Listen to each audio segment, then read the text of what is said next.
Assalamualaikum warahmatullahi wabarakatuh. Hai semuanya, perkenalkan kami dari kelompok 2 Praktikum Biokimia Klinik Shift C.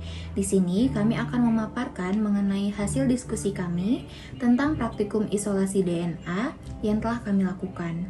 Kami beranggotakan 7 orang dengan pembagian job desk sebagai berikut. Yang pertama, Anissa Trirahma sebagai pembuat prinsip kerja dan juga dasar teori. Yang kedua, Atira Azelia Marsha sebagai pembuat kesimpulan. Yang ketiga, Elsa Julia Monica sebagai pembuat prinsip kerja dan dasar teori. Yang keempat, Irfan sebagai praktikan. Yang kelima, Mutmainah sebagai pembuat pembahasan. Yang keenam, Rizky Ayu Nurtoti sebagai pengedit video. Dan yang ketujuh, Siti Azhara Nuria sebagai pembuat PowerPoint.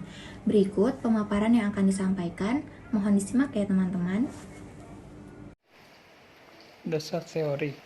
Isolasi DNA RNA merupakan langkah awal yang harus dikerjakan dalam rekayasa genetika sebelum melangkah ke proses selanjutnya. Prinsip dasar isolasi total DNA RNA dari jaringan adalah dengan memecah dan mengekstraksi jaringan tersebut sehingga akan terbentuk ekstrak sel yang terdiri atas sel-sel jaringan DNA dan RNA. Kemudian ekstrak sel dipurifikasi sehingga dihasilkan pelet sel yang mengandung DNA RNA total. Prinsip-prinsip isolasi DNA plasmid bersama dengan isolasi total DNA RNA dari jaringan.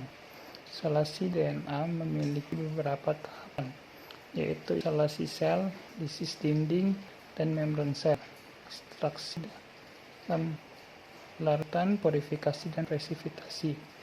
Prinsip-prinsip dalam melakukan isolasi DNA ada dua, yaitu sentrifugasi dan presipitasi. Alat yang digunakan pada isolasi DNA yaitu saringan dan wadah. Sedangkan bahan yang digunakan yaitu pisang, sabun cuci piring, garam, air, dan alkohol. Cara kerja dari isolasi DNA ini yaitu yang pertama, campurkan sabun cuci piring dan garam dalam air lalu diaduk. Kemudian haluskan pisang lalu ditambahkan dengan larutan sabun dan garam yang telah dibuat sebelumnya. Kemudian saring pisang dan pisahkan cairannya. Kemudian masukkan alkohol ke dalam freezer agar dingin. Kemudian masukkan alkohol ke dalam cairan pisang, ditunggu selama 5 menit. Dan terakhir diamati perubahan yang terjadi. Baiklah, adapun hasil dari praktikum kali ini pada percobaan ekstraksi DNA dari buah pisang dilakukan penghalusan sampel yang bertujuan untuk memperbesar luas permukaan sampel sehingga sel cair mampu masuk dan memecah dinding sel. Selanjutnya, pada sampel yang telah dihaluskan dan ditambahkan NaCl atau garam, ini bertujuan untuk menghancurkan atau memecahkan dinding sel dengan cara mengikat fosfat yang merupakan bagian dari basa nitrogen dari DNA, sehingga bisa memecah dinding sel dari pisang. Campuran ini kemudian ditambahkan dengan deterjen cair yang berfungsi untuk mengemulsi lipid dan karbohidrat dengan cara berikatan kimia dengan senyawa yang ada pada DNA sehingga dinding sel pecah dan DNA dapat diambil. Sampel kemudian disaring untuk memisahkan filtrat dengan campuran. Selanjutnya, ditambahkan etanol dingin 95%.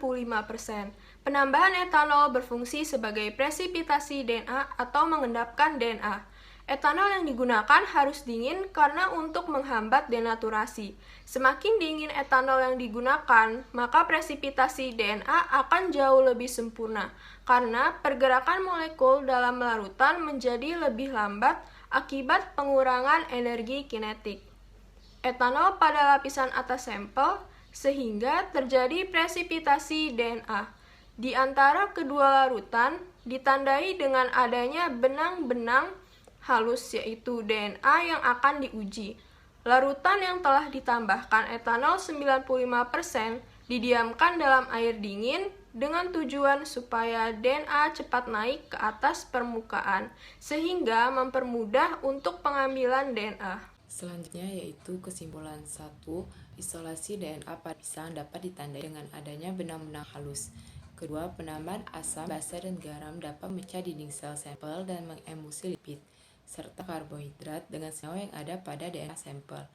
Ketiga, penambahan etanol dapat menurunkan energi kinetik molekul pada sampel sehingga dapat mengendap. Mungkin sekian presentasi dari kelompok kami. Wassalamualaikum warahmatullahi wabarakatuh.